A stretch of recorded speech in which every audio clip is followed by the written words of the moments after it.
All right, hello, willkommen, bienvenue, konnichiwa, ni hao, jambo, marhaba. It's time for another Amish Inquisition on this fine day, Sunday the 6th of February 2022. I'm Amish Phil. I'm Amish Ben.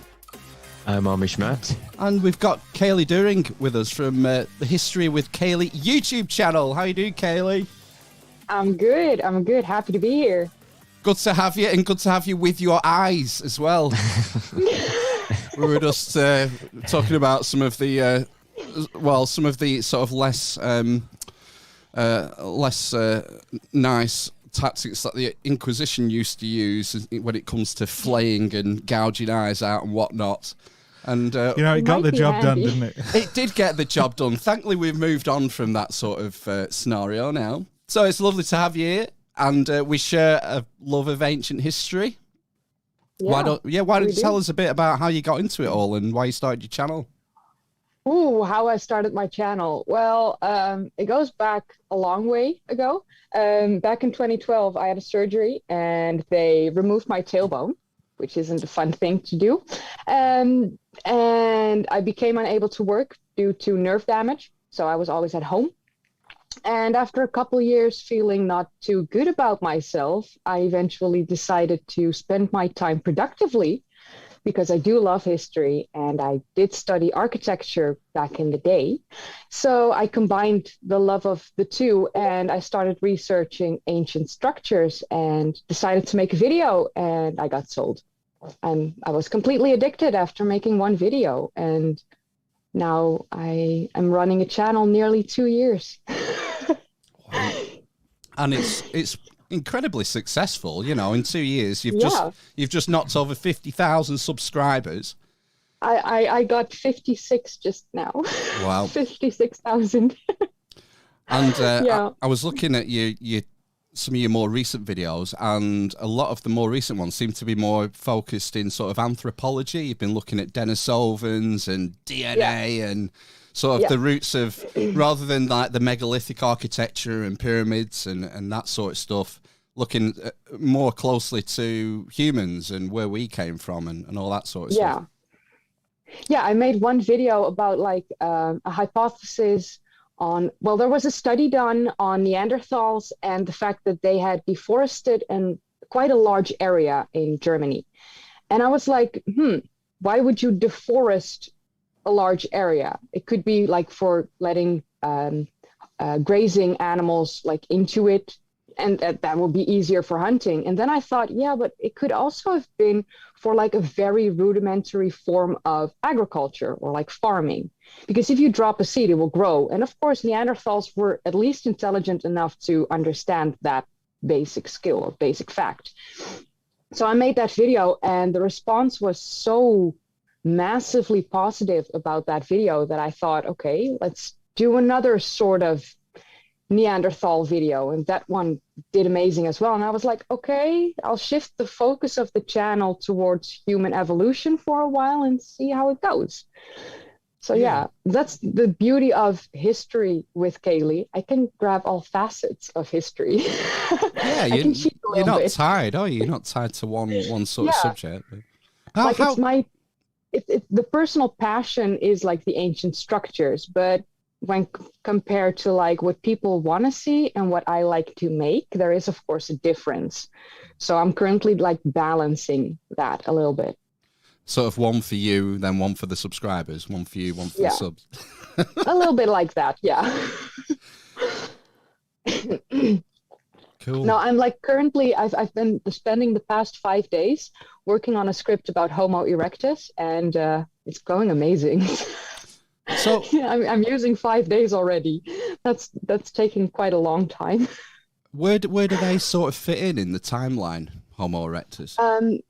Homo Erectus is after the Australopithecines and before the Neanderthals. So like near the end of Homo Erectus was when the Neanderthals and Denisovans emerged. And then there's a group of Homo Erectus that survived for longer in like Indonesia on the island of Java. Wow. So I just discovered that about 120,000 years ago, there was still Homo erectus living on Java. I didn't know that. No. And that's really recent. I mean, it's not that recent, is it? It's 120,000 years ago. Compared to like the human tree of life and evolution, yeah, that's really young. Well, I suppose, how long have humans been around, do you think? That's a tough one, because the fossils in Morocco suggest that we've been here for about 300,000 years. And then there are the fossils from Ethiopia that suggest that we've been here for at least 235,000 years. So somewhere in between that, I think, that Homo sapiens have been around. It's not going back much further than 300,000. I don't think that's possible. I mean, it's difficult. I mean, Graham Hancock always says things just keep getting older, and if you went back 100 years or 200 years, they would have said 4,000 BC was out when we started. But you know, this has been there's been sort of a gradual extending of human history, hasn't there?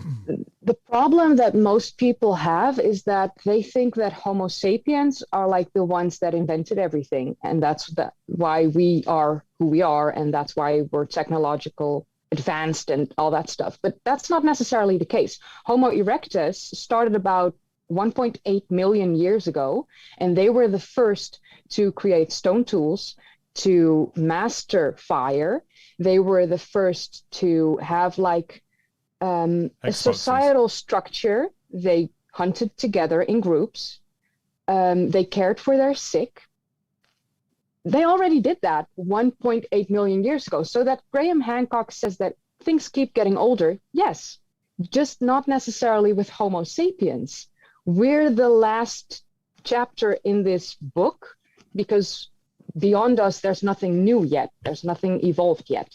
But before us came a lot that already did a lot. So I created a video about like Neanderthal intelligence, because people think that they were just dumb, brute cavemen.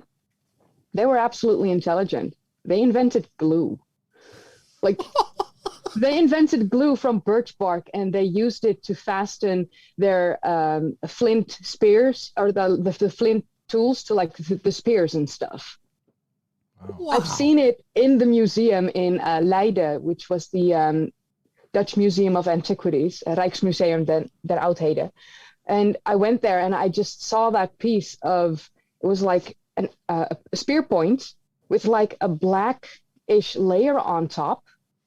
And then they made one like recently to show what it would have looked like. And it was just, used to glue the point to the spear, to the shaft. It was insane.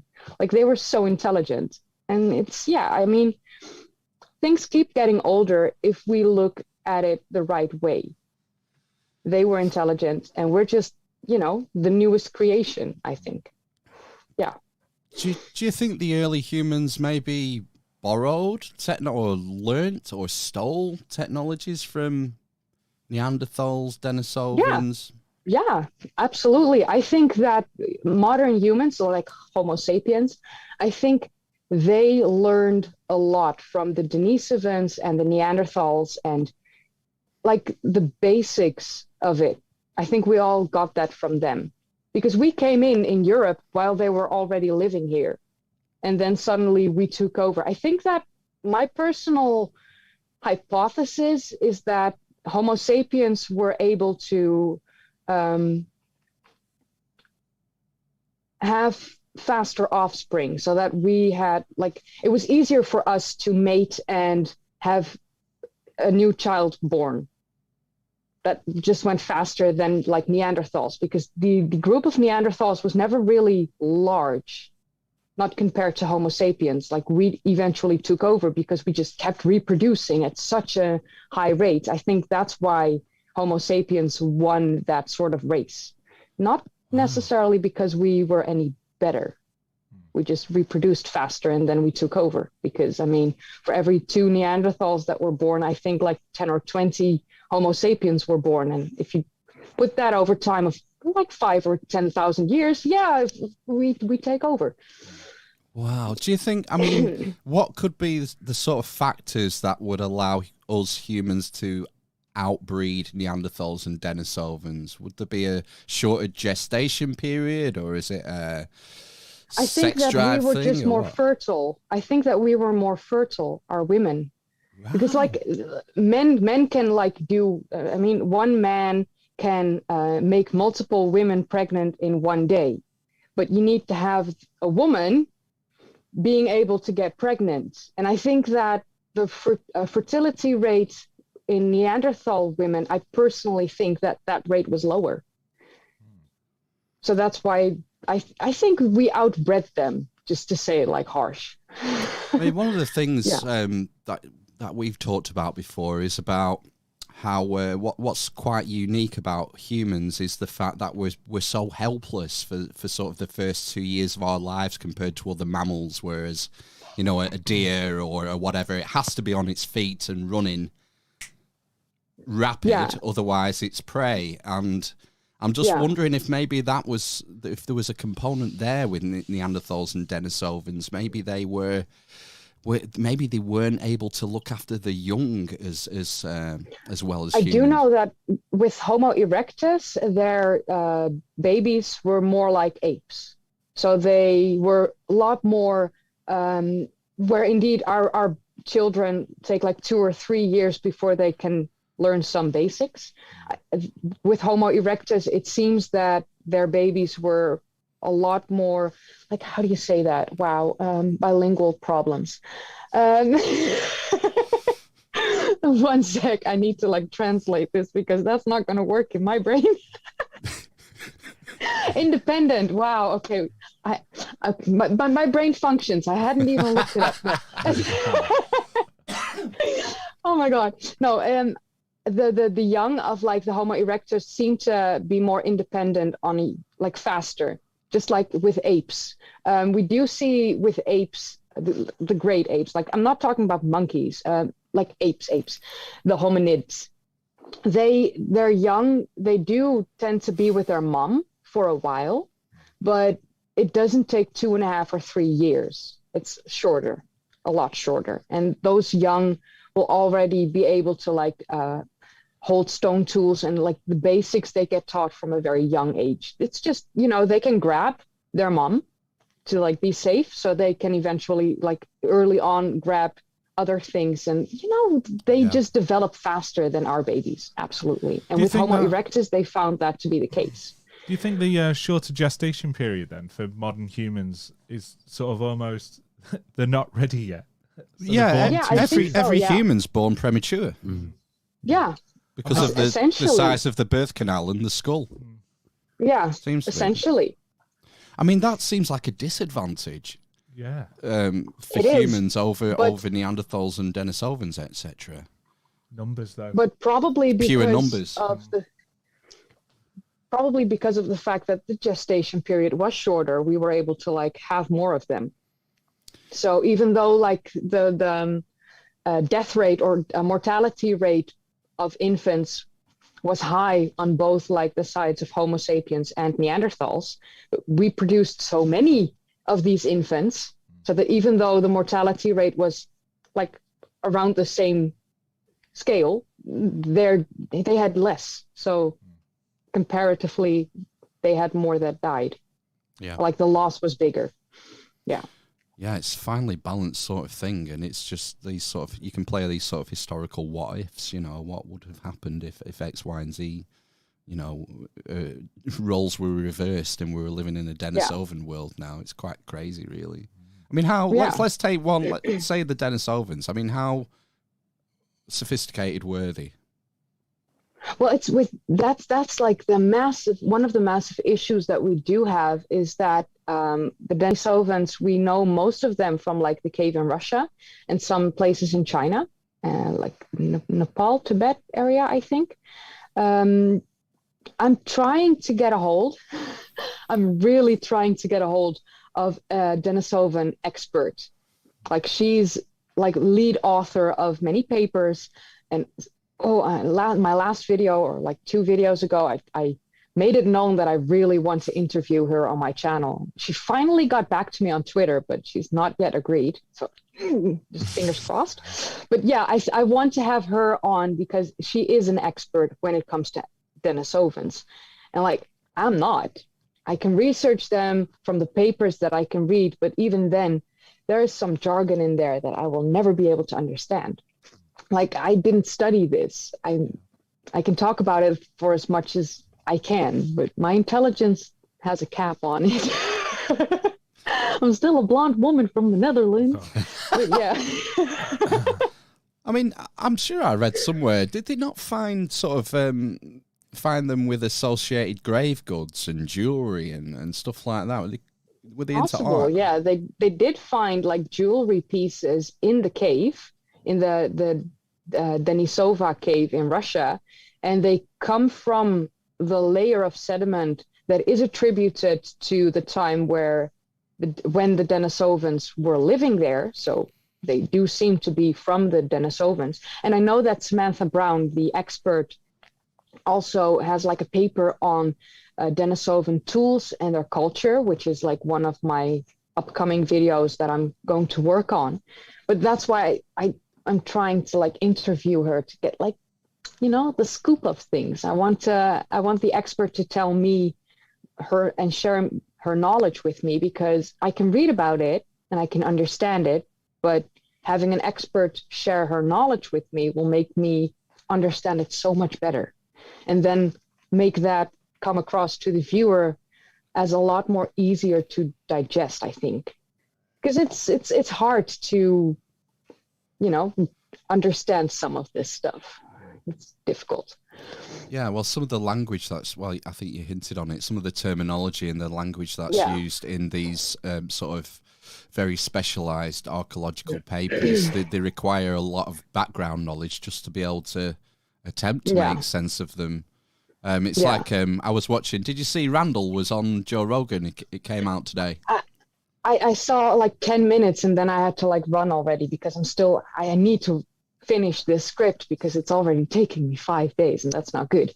But I was planning on listening to it later tonight. Yeah. Yeah, I've only got about 45 minutes through it. I'm going to finish it tomorrow. But it's the same with him. He has to keep, he's been talking about the Younger Dryas impact thing and the geological implications. And he has to keep stopping and explaining these different terms like isostatic depression and God knows what else, because it's just so sort of specialized, isn't it? This is part of the problem, I guess. We, as a lay person like myself, this is why we need people like yourself putting content out that's easy to access and for a wider audience. Yeah, like a couple weeks ago, I spoke about the fact that with Denisovans, that the nuclear DNA and the mitochondrial DNA showed different results. And then everyone in the comments was like, DNA can't give us the answers. And I'm like, no. There's a reason why nuclear DNA is different from mitochondrial DNA. So like in my last video, I explained mitochondrial DNA is from the maternal line, can only be passed down from the mother. So that's a female line. Right. No males, only females have that. And nuclear DNA comes from both. So with the Denisovan Neanderthal hybrid, that girl, we can see that her mom was a full Neanderthal, 100%, because there was only Neanderthal DNA in the mitochondrial DNA, like only Neanderthal genomes. So we know mom was full Neanderthal. And the nuclear DNA showed that it was parts Denisovan, parts Neanderthal. That comes from both. So we can see, like, look at the percentages, and we can see that the father of this child was a full Denisovan. So she was the very first generation hybrid that we've ever discovered. She's called Denis. Yeah, it's amazing because, I mean, think about it. How would you but if I just tell you that nuclear DNA and mitochondrial DNA can show different results and not explain what the difference is, then people are like, oh, you can't trust DNA. No, you can trust DNA because of the beauty of the fact that mitochondrial DNA can only be passed down by the females. So yeah. Like, I got mitochondrial DNA. Y'all don't. It's like the Sangreal. Yeah, isn't it? Yeah, tracing the bloodline from Jesus and Mary Magdalene through to the House of Stuart. That's for another podcast. That's for another podcast, though. Yeah, I'm on a bit of a binge of Holy Grail stuff at the minute. It's wild. It's absolutely wild. It's a cold winter. That's fun. Yeah. What sort of stuff do you read, Kayleigh? When apart from scientific papers on denisovans? I don't read anything anymore. It's either history stuff for the channel or I just don't read. If I want to like turn my brain off, I watch a TV show or I watch a movie from back in the day that I already know because my brain is too tired to even like see something new. I can't focus. You know, I like a couple weeks ago, I watched Forrest Gump. Just for fun. Classic. I was doing my nails and I was like, oh, what am I going to watch? I need something in the background that I already know. But when I look up, I just want to be like, oh, hey, fun. Forrest Gump. Fit the bill. I suppose it can get quite overwhelming, really, because you know, people are expecting you to come out with new material all the time, and you've got to not only think of the ideas and the subject matter, but then pile all the research into it. Do you feel that like a sense of pressure or obligation doing it? Absolutely, and especially now. Like when I started the channel, I lived with a guy that I was with since 2012. We were in the middle of renovating a house when I started the channel. I mean, great timing on my part. Oh, let's start a channel while I'm just renovating a house. Not a good idea. But then over time, I started putting more energy into the channel and people started to respond to it. And then I saw that it was working and growing and hey, perfect. And last summer, I saw that it was really starting to take off a little bit. And then my relationship was just, going down the drains. And in October, I ended the relationship with him. And my channel went sort of viral in September. So that quickly happened. My grandma passed away in September as well, late September. And my life changed. And now I feel more pressure to create because I used to receive disability pay from the surgery that I had. I'm not getting disability pay anymore because I earned too much with YouTube. So they put that on hold.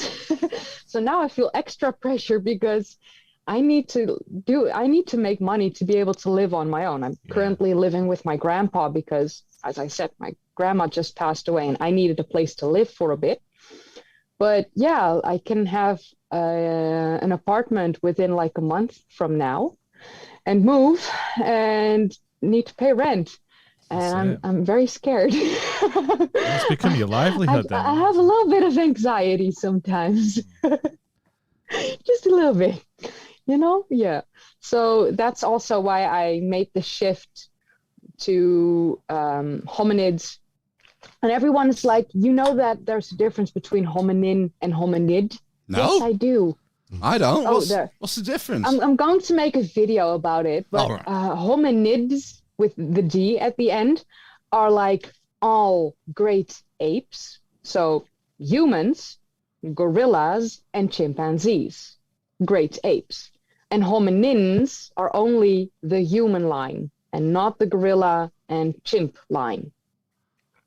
So hominins is from Australopithecines all the way to us. Right. And hominids is everything. So there's a difference. And some people are like, you do know the difference. I know you're blonde. And I'm like, yeah, I know. I'm going to talk about that. But I can say hominids when talking about all great apes because it's the official right term. And I named the channel of the playlist for this hominids because I want to talk about other great apes as well and why they come from a different line than us humans, where that split happened between where did the hominin start in the hominid line. Yeah. I think that's a good thing to like talk about because not everyone understands that. Well, definitely. I mean, we didn't understand it, and if anyone's giving you shade for not knowing that, they're the people who do know it, and I just assume they're old crusty professors with nothing better to do with the time than comment on your channel. But that's the thing. People always assume that like the people with knowledge are like these stuffy old professors and stuff. And I went to Sweden. To my sister because she works at the University of Uppsala. She's a paleontologist. She looks at like dinos and vertebrates and like all that stuff. Excellent. Would she be interested in doing a podcast? She might. For real. Right. She's starting a channel soon because of me. We'll get let's get her people to talk to our people then. Yes. Yeah. And I'll send some details over later. But I went there and I met with her boss, who was Professor Per Alberg, who I've also interviewed on my channel twice now. He's an older professor. He's not stuffy. It was a Friday afternoon, and she was not supposed to necessarily work that day, but there was a thing that happened. So I told her, you go work and I'll just be here, you know? And then Professor Alberg came into her office and asked me, you want to like go to my office and just talk for a little bit? And I'm like, sure. Why not talk to a professor? You don't do that every day. So I went to his office and we spoke for like 2.5 hours on his workday while he was supposed to do other things. We spoke about everything from like megalithic structures to human evolution and like just everything in between. It was awesome. And then someone came into the office and it was like, Professor Alberg, are you going to do this, this, and that still this afternoon? And he looked at his watch and it's like, oof, it's 4:30. I'm gonna get to work right now. So yeah, I was a bad influence, guys. Wow, there's something we're fascinated with this sort of stuff, and it's like me too. I probably came across Randall Carlson about 2012, that about 10 years ago. I'm probably sort of on a similar sort of journey because I think it was around that time that he was first on Joe Rogan or Grimerica. And I started getting into see like his first podcast with Joe Rogan. I remember that because I've been watching the Joe Rogan Experience for many years. Like, of course, there's some years that I don't necessarily watch it often, and sometimes it's only because of the guest. But there was a few years that I just watched every episode, like religiously. And I remember seeing Randall Carlson and Graham Hancock. I think they did a podcast, like the two of them with Joe Rogan. Yep. It was amazing. I loved it. I had so much fun watching that one. And I'm like, do this more often. Thank you. Like once a year at least. Yeah. People want this. Yeah, I'm the same. I sort of drifted away from him a few years ago because there was just too many there was a lot of comedians and MMA fighters and stuff and things that I wasn't particularly interested in. Whereas I loved it when he got sort of alternative history explorers on, and he's had he's had Randall's on today. He had Jimmy again, Jimmy from Bright Insight recently. Yeah, I was just thinking like it's just such a great time. If you're interested in these subjects, when I first got on YouTube, maybe about the same time, maybe 10 years ago, I think Brian Forster was about then. Yeah. I seem to remember him being around, and Randall had some material up there about I think it was that Cosmic Cycles and Catastrophes series he had on. But now, I mean, there are just so many amazing content creators on YouTube doing alternative history, popping up all the time. I mean, you just sort of spoilt for choice with the a little bit, yeah. That's why I try to not necessarily look too much into the alternative side, but I always try to see what the science tells us, and then, what could be possible when just focusing on the science part of it. And like, I have a personal hypothesis that I don't necessarily talk about much yet. I've been working on it for a year and a half, almost. But I can tell the gist of it, because if someone like now runs with this idea, I've got 3 other people that can say, no. No. This is stolen. So yeah, no. I have a personal hypothesis, and it does tie into like Graham Hancock and things that are getting older. When looking at Göbekli Tepe, we can see that 11,600 years ago it got covered. So it's most likely older than that, but we do know at the onset of the Younger Dryas, it was covered. It was protected. Let's just keep it at that.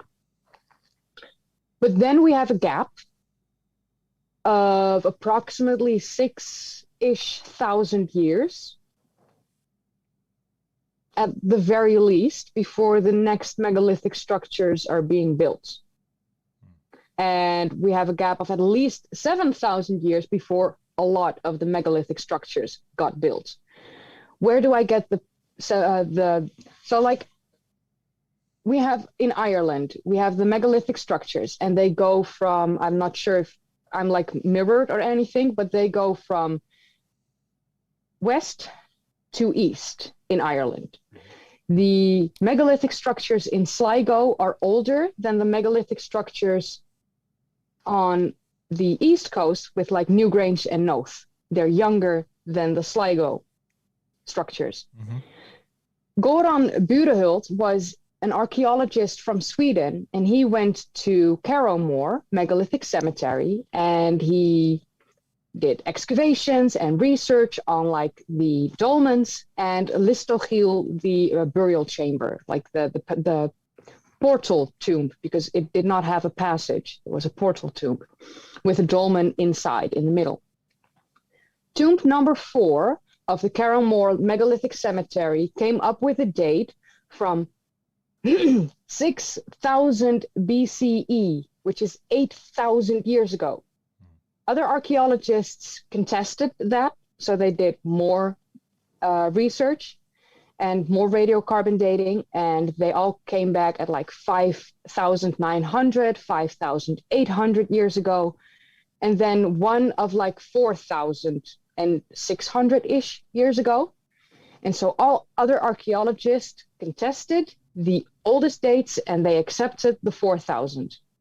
So they say tomb number 4, dolmen number 4, is the oldest dolmen in the entirety of the United Kingdom, which is also officially the oldest dolmen in the entirety of Europe, which is insane because it's on the west coast of Ireland, furthest away of everything else in like Europe. Yeah. What?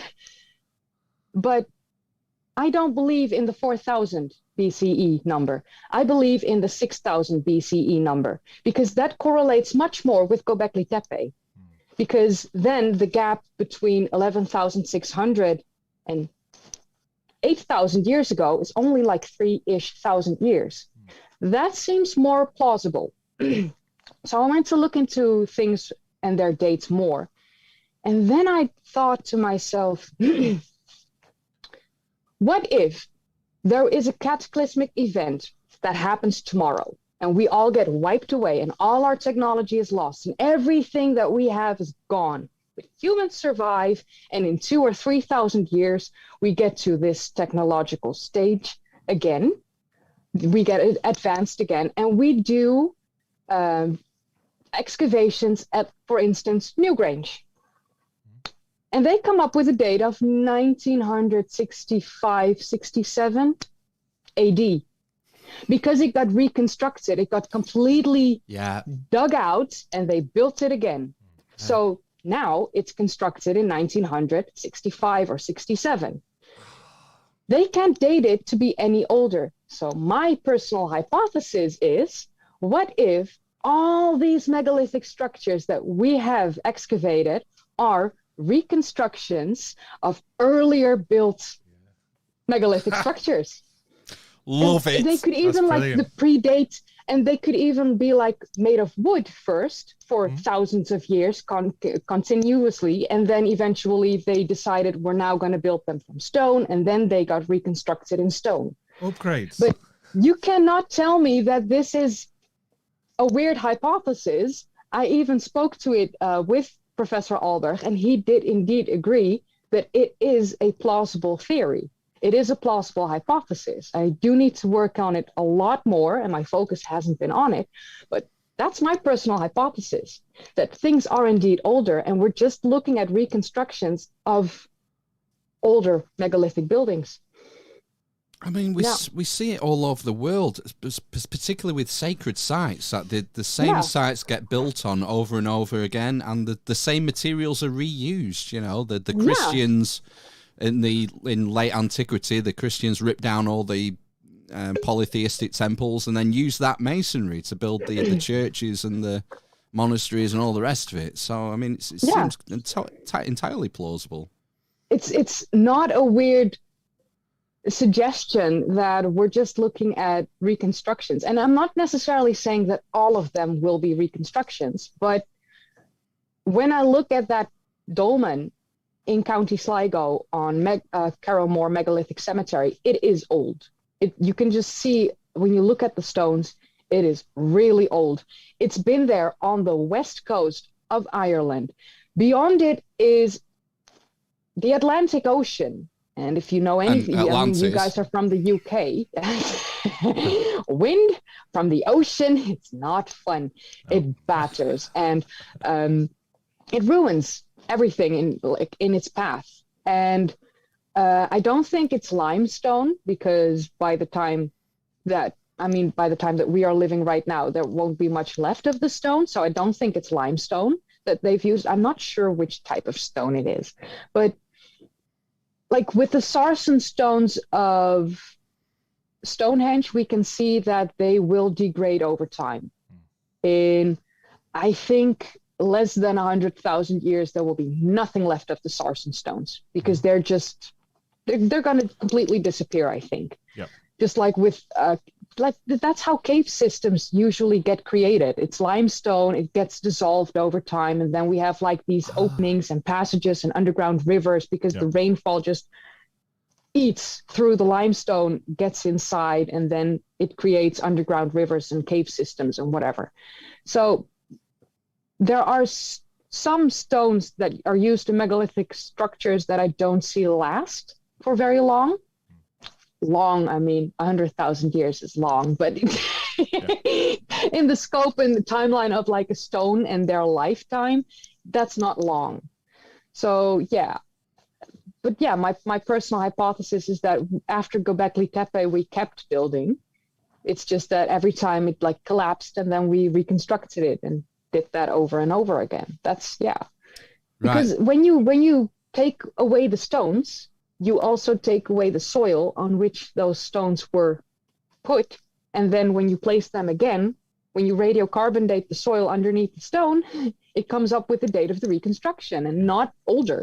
Yeah, we can't, this is one of the issues with radiocarbon dating, is we can't, as far as I know, we can't accurately carbon date stone or date when the stones were cut. We have to rely on the biological material directly underneath, and that means that a stone could have been used in 3 different temples 3,000 years apart for all we know. The only date, sort of reliable date we seem to be able to get, is the last placement, and we assume that that is the last placement for no good reason, just because we have to, because that's the only choice we have, isn't it?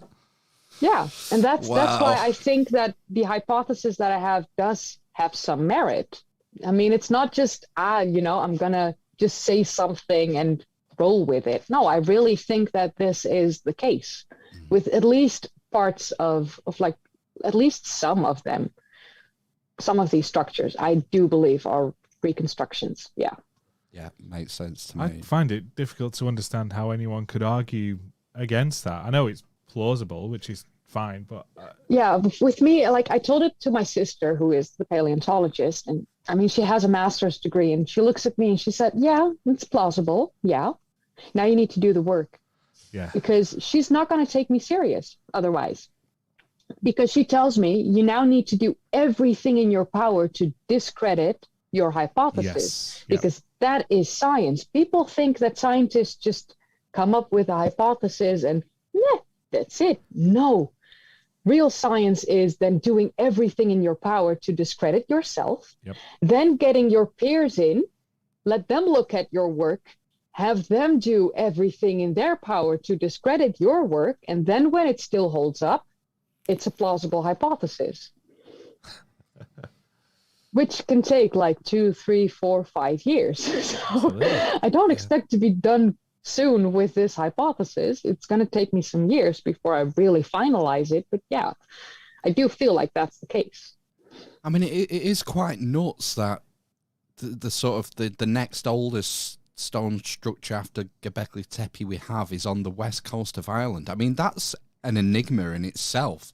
That tells me that we're missing huge chunks of the story, because you would expect if we take our sort of our landing, our sort of initial theory is that Göbekli Tepe was maybe the first megalithic structure and agricultural society.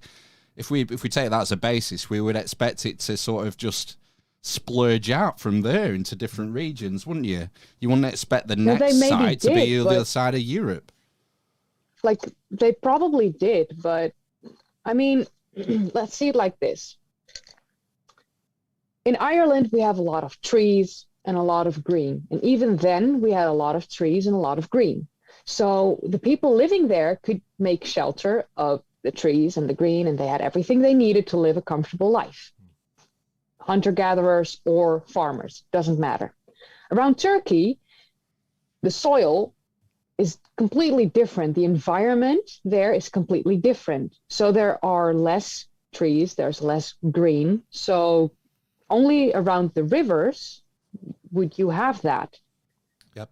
When you use stone, you would smash the stone to help you create a shelter.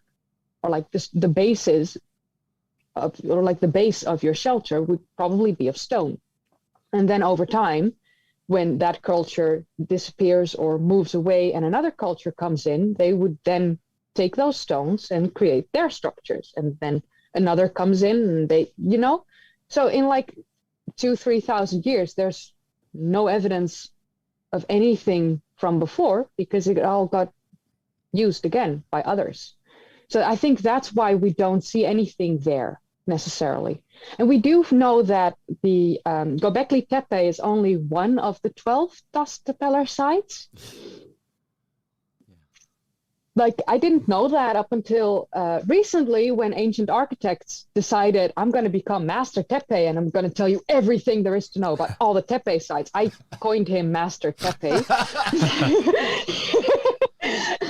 I'm still not sure if he likes it or not, but we've become friends a little bit in like the past couple months. So if he doesn't like it, Matt, I'm sorry, but you're just Master Tepe now. I'm stuck now. Other people have been using it, so I'm just gonna keep bullying him with it. But yeah, no, he's like the guy that now tells us everything that there is to know about all these Tepe sites that I didn't even know existed up until recently. So it wasn't even just Göbekli Tepe, it was Karahan Tepe, and then there's like, you have like the oldest possible city on Earth, which is Çatalhöyük, and not Uruk in Iraq, because Çatalhöyük, I think, has dates older than the oldest dates of Uruk in Iraq. And I'm like, this just shows that my hypothesis is probably right. At least 90% of it, that we do have some evidence for it. You mentioned Uruk there. It's quite interesting that once we get to sort of ancient Mesopotamia, to Uruk, Akkad, those sort of areas, from there onwards, we seem to have a fairly stable basis of a timeline. Yeah, but that's because of the emergence of writing. Yeah. That just, I mean, you can't argue with writing. And like the oldest dates of Uruk are from 4000 BCE, which is like 7,600-ish years from Göbekli Tepe. Yeah.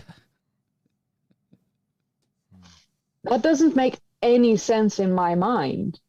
Like, I do believe the dates, and I do believe that Uruk is the oldest city-state and where civilization as we know it evolved and comes from. That I do believe, without a doubt, because everything that we have in our society started there. Yeah. The writing, the law, you name it. It started there. So that I do believe, because there's like a civilization, it is the oldest city-state, and life as we know it started there. But before that, they did live in communities like Kayleigh in Turkey. It's just not necessarily seen as an official city-state because it had no writing. So it can be the start of civilization. But it had most, if not everything else. They had a sort of, I mean, if you live in a place like Kayleigh and it's quite big, I do think that you had a way to like feed everyone, which does not suggest that you were a hunter-gatherer lifestyle or society. It does show that you had a way to probably produce food and therefore was able to feed everyone. Yeah, provide a surplus, which allows you to have trained craftsman skills rather than just everyone being focused on the production of food, you know, living hand to mouth. You need to produce a surplus before you can start building massive stone structures. And that's why that Neanderthal farming video of 125,000 years ago, like, yeah, it could have possibly been a rudimentary form of farming, and we could have been doing that for like at least 100,000 years or so. Wow. Because there's a difference in agriculture like we see today, mass production, and planting seeds on purpose because you saw that the plants grow that you need. That is still a rudimentary form of agriculture. You did grow that plant on purpose. That's kind of the basics of it. So yeah, we've probably been doing all of that much longer. It's just that in Uruk, they started to write what they were doing. And the historians look at that and they say, okay, we can at least pinpoint the start of our current civilization to Uruk. That's where everything started. It's just that some things are older and predated. Yeah. Do you think part of the reason we have this gap between the start of our civilization in Mesopotamia and, say, Göbekli Tepe is that maybe we had some resets in between, sort of Santorini-style cataclysms that put us back? Yeah, I do feel like that. I mean, the Younger Dryas itself didn't really help us. Then we have like Doggerland that, you know, eventually got submerged because, you know, the entire climate from the start of the Younger Dryas to approximately 7,000-ish years ago completely changed. We went through a mini ice age that doesn't necessarily help certain developments. I think you go back to like the basic survival instincts for a while there. So yeah, I think that's sort of a reset.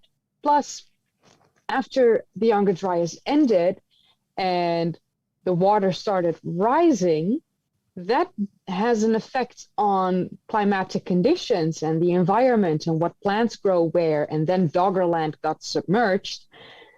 That also changed everything, I think. And meanwhile, the climate was still changing. So we, instead of us being able to develop skills, we were still surviving in survival mode, you know? Like I come from not a fun home life, you know, I didn't have a fun childhood. So I know what it's like to be in survival mode and being able to develop. There's a very clear, distinct difference between the two. Me in survival mode is a completely different person than me being able to develop skills and live life and enjoy things. Absolutely. You can't enjoy things while you're in survival mode. You're just busy surviving. Yeah. There's no room for anything else.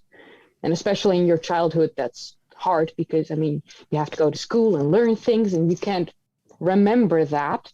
And now that I'm 30, I look back and I'm like, I don't remember much of my childhood. Which shows that I was in survival mode for a long time, because otherwise you can remember that. Yeah. You can remember when you first ride your bike or I don't know. I have people come up to me and they tell me, oh, we had such a good time when you were like 7. And I don't know. I don't remember that. But me in like my teens, when I was like developing skills and stuff and able to do that, I can remember everything from that time. I'm the one calling friends, telling them, remember when we did? And they're like, no, I don't, because they were in survival mode. Everyone goes through survival mode at least once or twice in their life. It's just that when you get older, you learn that you were in survival mode because you don't know at the time. So yeah, no, we probably were reset and in survival mode as humans for a long time. I mean, many generations. The Younger Dryas climatic catastrophe, if you want to call it that, I think it maybe did us a favor in some ways, because although it probably wiped out a large percentage of the human population, it also wiped out a lot of our natural predators and the large, cats, saber-toothed cats and whatever. And maybe that just opened up a little niche for humans to become dominant. I think you're absolutely right there. I think that was one of the massive reasons that we were able to develop into these advanced beings that we are today. Yeah. Because, I mean, what kind of predators do we have right now? We have lions, but they stick usually to an area. We have polar bears. They usually stick to an area. If you just don't live in their area, you're safe. Like elephants, they only attack when you're in their space. An elephant doesn't come to your space to attack you. They don't need to. They have their own living environment. So like when you look at all that, wolves, but even then, wolves are usually scared of humans. They go for like a sheep. It's easier. Encroaching into their space as well, like tigers in Indian villages. It's because the villages are expanding into tiger territory. Exactly. The animals that currently are like attacking us, it's not because they decided to come into our space. No, we are taking their living space, and they're like, I don't know, but like 5 years ago, I could cross this river and I could just kill like a little, I don't know, animal there, and that was mine. And now suddenly there are like 50,000 homes here, and like, where's my river, guys? Like, I used to go to school on this road. I'm a tiger. I used to go to tiger school here. I'm not sure if you can hear that, but like, I'm in the middle of a storm. Is it raining? Oh, is that rain? It's not. It's hailing. Oh my gosh. It's fun. I hate this country. I really do. I hope it's going east and not west. I saw something, I don't know whether it's on your Instagram or Twitter, that you're going on an expedition later in the year. What's all that about? Yes, I am. First, Johanna asked me to be her +1 on her tour with NEXT in Egypt. And I was like yes. You can't say no to anything like that. And shortly after, NEXT contacted me and he said, I want to do a tour with you too. And I was like, awesome, let's do it. And so we're actually planning to do it on January 2023. And then he was like, but wait, I'm already living in Egypt now with my family. You're already here with the Johanna tour. What do you think about being a month in Egypt and doing like 2 tours back to back with just a week in between of you being in a hotel? Wow. And I was like, how does a person say no to that? A month in Egypt. That's insane. You just have to say yes. So yeah, I'm doing a tour from October 5th until October 16th. And we're going to see amazing places. We are going to have a sunrise between the Sphinx's paws on the very first morning. That's amazing. Wow. Like, it doesn't get any better than that. Oh my God, I'm thrilled. I'm so excited. Like, there are no words. My life is about to change completely because of this YouTube journey. Yeah. And I'm in Malta end of this month for a week and a half. Yeah, Malta. I mean, that's got some really ancient stuff going on, hasn't it? What's on your hit list for visiting in Malta? The Halsafini Hypogeum, the Menidra megalithic temple complex, and the Laura's gonna hate me for this, but no, I can't say it. No, I'm the next to Menidra. There is another temple complex that I'm just not going to name because I'm going to butcher it, and she's going to bully me with it, and I'm not going to give it to her. No, but like it's insane. She has a whole list. Laura from Megalith Hunter. She's my friend through Instagram, and she now has a YouTube channel since a couple months and a Twitter. And yeah, she's like my go-to person when it comes to Maltese history because she just knows it all. I do recommend her for this podcast as well. That's absolutely. Cool. But yeah, she invited me to come to Malta, and then she's going to take me to sort of everything there is on Malta and Gozo. So she's going to take me everywhere. She compiled a list. She's in contact with Heritage Malta.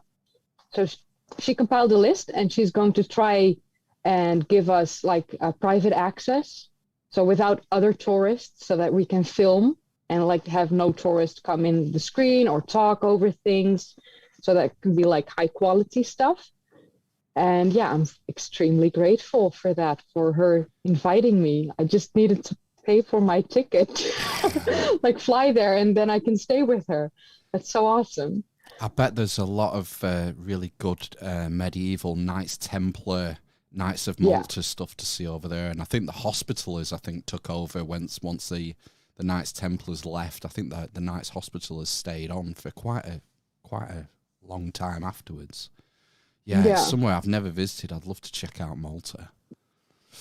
It's like sort of still like entwined with the UK. Yeah, there's some links. I'm not sure if it's like part of it still. I don't think necessarily that, but I do know that like Queen Elizabeth used to go to Malta a lot before she became queen. So yeah, I think it's independent now. But a lot of people speak English. I think English is, I think it's technically the first language there still. But everyone speaks Maltese as well. Yeah. I always dreamed of going there, and I'm just actually going to do it in like 2.5 weeks. Who am I? What other sites are you hitting in Egypt on the trip?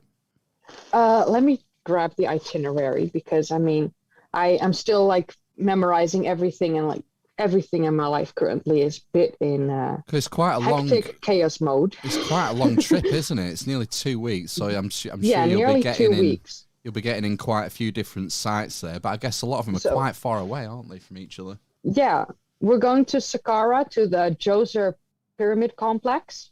We're going to Dashur, the Serapeum, Luxor Temple, the Ramesseum, the Deir el-Bahari, which is like the Temple of Hatshepsut at the Valley of the Kings. We're going to Abydos, Dendera, Karnak Temple, Luxor Museum, Edfu, Kom Ombo, the unfinished obelisk of Hatshepsut, the Philae Temple, the Giza Plateau. We're going to have a private visit inside the Great Pyramid. And we're going to the Cairo Museum with a 4-night deluxe full-board Nile cruise included.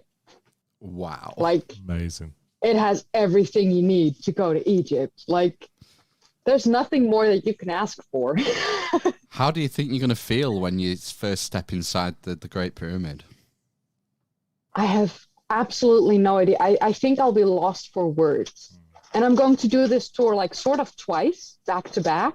So I'm going to experience that twice. I have no idea. I think I'll be lost for words both times. Yeah. Like, how can you even talk? How can you even think? I think I'm just going to be amazed with everything that I see. And yeah, there will be no room for like thoughts.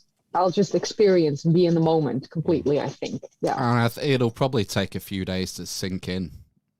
You know, this. Absolutely. I'd be. Which is also why he wanted me to do the tours back to back, because he said the second time in that week in between, you're like digesting the first tour, the first 2 weeks, and then he's going to be like, you're going to think that, oh, I should have filmed this, or I should have gone there, or I should have looked at this. And he said, then you can write that down, because not even a week later, you're going to start another tour. You're going to visit it again. So you're going to be able to like make that footage, film it, look at it. Yeah. Well, it's going to be incredible. Absolutely amazing. Well, Kayleigh, we've done an hour already. It's, it's time to let you go. This was fun. This was great. Thank you, Kayleigh. Yeah. Yeah, nice to meet you. Best of luck with the 2 trips coming up. I hope they go really well. Thank you. And I hope so too. Yeah, check out the links on the screen, Eavesdroppers. The YouTube channel's there, and you can follow Kayleigh. We'll put all the links in the show notes if you want to follow Kayleigh on Twitter, Instagram, and whatnot. It's good stuff. Yeah. I didn't even get to touch you about that board game. What was it? Tenet? Senet. Yeah. It's Senet, like, yeah. I loved it because it's such a sort of it's sort of not obscure is the wrong word, but it's history that no one seems to cover, you know, about that ancient board game. I really enjoyed that video. So it was in my ancient inventions series where I was looking at like these weird inventions from ancient times. Yeah. So just stay on the line for us for 1 minute while we play ourselves out, and best of luck for what's coming up. And stay on the line, Stream Droppers and Eavesdroppers. We're going to take a quick break for 10 minutes, and then we'll come back for some news. Why not? Some news and some housekeeping. All right. Take care. See you soon. Ta-ra!